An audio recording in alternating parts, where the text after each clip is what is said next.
सुभान गोया अल्लाह, अली कह रहे थे अली का ख्वाब ही ये है कि पहले नजर मुस्तफ़ा के चेहरे पे पड़नी सुभान चाहिए। अल्लाह।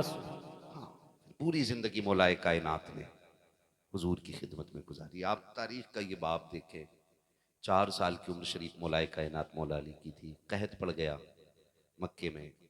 और जनाब अबू तालिब के बच्चे कई सारे थे, गरीब भी थे हुजूर के चचाओं में सबसे ये। तो आपने अपने चचा हज़रत हमज़ा से कहा कि क्यों ना चचा के बच्चे बांट लें, कुछ तुम ले लो कुछ हम ले लें, बोझ हल्का कर लेंगे उनका। ठीक है ना। बच्चे बेटे मौलाए कायनात को हुजूर ने अपनी आगोश में लिया है। हुजूर ने तरबियत की हज़रत अली की, हुजूर ने तरबियत। अब सोचें जिसकी तरबियत हुजूर ने की हो, फिर उसकी ज़िंदगी कितनी खूबसूरत होगी। पूरी ज़िंदगी हज़रत अली ने न कुफ्र किया न हराम किया। उस दौर में भी जब लोगों को कुछ नहीं लगता था, तब भी अली महफूज रखे गए थे।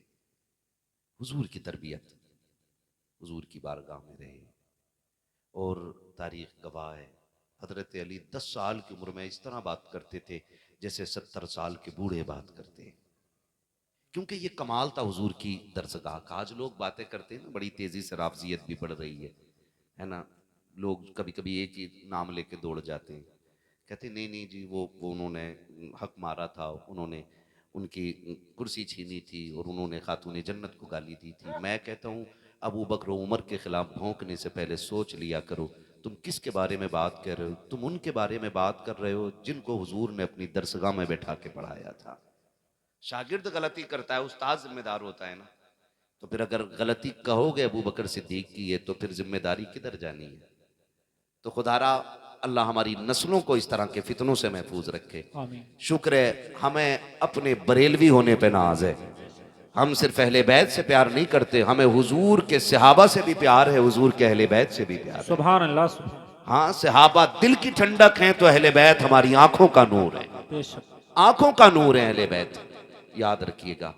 ये बड़ी मुबारक शख्सियतें पूरी जिंदगी हुजूर के दीन के लिए लड़े। हाँ, कभी आपके जिस्म पे जख्म आता ना मौलाए कायनात के, तो आज अगर चोट लग जाए तो कहता हाय रे अम्मा मर गया। क्योंकि चोट लग रही है, मौत का डर है ना, तभी तो हाय रे अम्मा कह रहे हैं। लेकिन हजरत अली के जब जख्म लगता ना, कभी कहते फुज़्तु बिरब्बिल काबा, अल्लाह की इज्जत की कसम आज मैं कामयाब हो गया हूं। क्योंकि ये जख्म दीन के लिए आया है, ये जख्म दीन के लिए आया है। और दीन के लिए उलझने, मुसीबतें, मशक्क़तें ये जिंदगी में आती रहती हैं और ये हर एक का हिस्सा नहीं होती है। हर एक का हिस्सा नहीं। अगर मैं बात करूं तो सबसे ज्यादा मजलूम जमात उलमा की जमात है, अइम्मा की जमात है। ये बात मैंने कई बार कही है, जिसकी कहीं नहीं चलती है वो मस्जिद में चला लेता है, कह रहा लोटा सीधा क्यों नहीं है ये, जबकि अपना खुद दिमाग सही नहीं होता है ना। तो अपने उलमा का एहतराम हमें करना चाहिए। मौलाए कायनात मौला अली रजी अल्लाह तआला हुजूर के खानदानी है। हजरत अली वो हैं जो नजीबुत तरफ़ैन है, हाशमी होने के एतबार से पहले शहजादे हैं, जिनकी वालिदा भी हाशमी है और वालिद भी हाशमी है। ये मौलाए कायनात मौला अली है। हजरत अली रजी अल्लाह तआला हुजूर की बारगाह में रहे। अब जवानी की दहलीज पे कदम रखा। जब जवानी की दहलीज पे कदम रखा, एक दिन हजरत उमर और हजरत उस्मान गनी साथ साथ चल रहे, बीच में हजरत अली चल रहे थे। तो बात छिड़ गई निकाह की। हजरत उमर ने कहा अली तुम अपने रिश्ते की बात हुजूर से क्यों नहीं कर देते। कहने लगे हिम्मत नहीं होती। कहा जाओ ना, कहीं ऐसा ना हो कहीं और रिश्ता हो जाए। अभी ये मशवरे दे रहे हैं। हजरत अली के जहन में ख्याल आ गया, मस्जिद में तशरीफ ले आए, हुजूर बैठे। हुजूर फरमाते हैं अली कैसे आए, गर्दन झुका ली। अली बोलो ना, ख्याल है मन में। हुजूर जो मेरे मन में वो आप जानते हैं। तो फिर हुजूर ने फरमाया अली फिर मैं ही बता दूं तुम क्या सोच के बैठे हो। ये हुजूर कह रहे हैं फिर मैं बता दूं। लोग कहते हैं हुजूर को पीठ पीछे की खबर नहीं, और हुजूर कह रहे हैं कि अली मैं बता दूं तेरे दिल में क्या है। हुजूर फिर फरमाए ना, आका फरमाते हैं अली इंतजार में आए हो ना, ये चाहते हो ना मेरी बेटी से निकाह की बात करो। फरमाया अली ठहरो अभी जिब्रील का इंतजार है। हुजूर कहने भी जिब्रील का इंतजार है, अभी बात हो ही रही थी इतने में जिब्रील आ गए। हुजूर अली और फातिमा का निकाह अल्लाह ने जन्नत में कर दिया है, क्या बात है, बेशक। सुभान अल्लाह। निकाह कर दिया है। हजरत अली और खातून जन्नत वो हैं जिनका निकाह जन्नत में हो चुका है।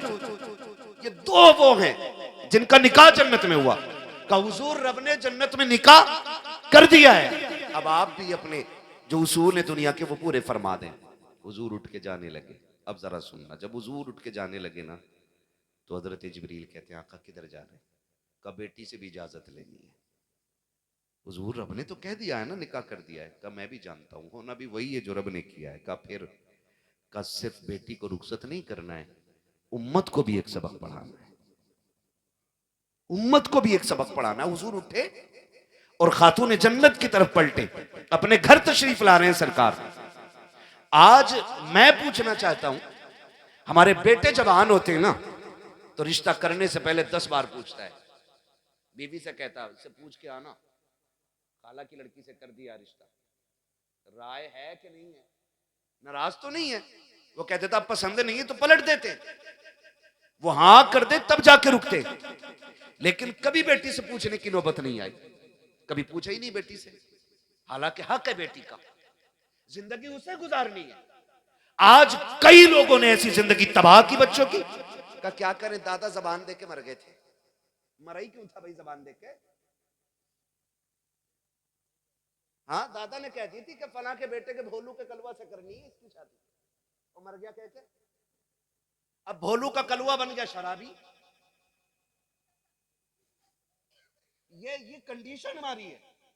एक बार बेटी से कोई पूछने के लिए तैयार नहीं है। क्यों नहीं पूछा जाता है बेटी से? क्यों बार बार बेटे से पूछा जाता है?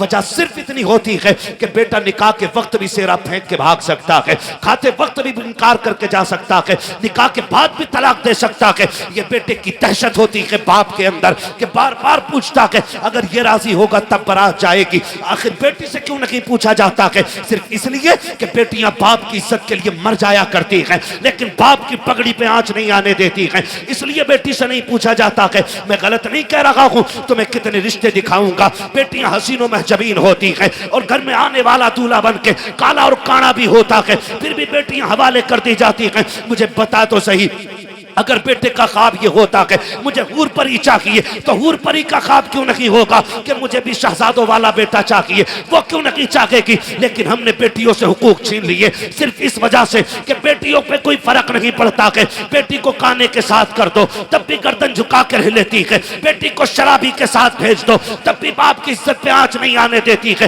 हाथ जोड़ के कहता हूं तुम्हें खुदा का वास्ता, तुम्हारी मर्जी, तुम्हारी पधानी, तुम्हारी खसा भी सलामत रखे, तुम्हारा जमींदाराना सलामत रखे, इससे कोई फर्क नहीं पड़ता है। लेकिन जब बेटियों की रुखसती की बात आया करे तो सिर्फ जबान पे न मरा करो, उनकी जिंदगी के बारे में सोच लिया करो। कितनी बेटियों के निकाह ऐसे देखे हैं कि बेटियां जो होती हैं बीए पास होती हैं, दामाद रजिस्टर पे अंगूठा लगाता है, उसे नाम तक लिखना नहीं आता है। क्या सोच करके बेटी सौंप रखे हो? एक जाहिल पढ़ी लिखी जिंदगी को नहीं संवार सकता है।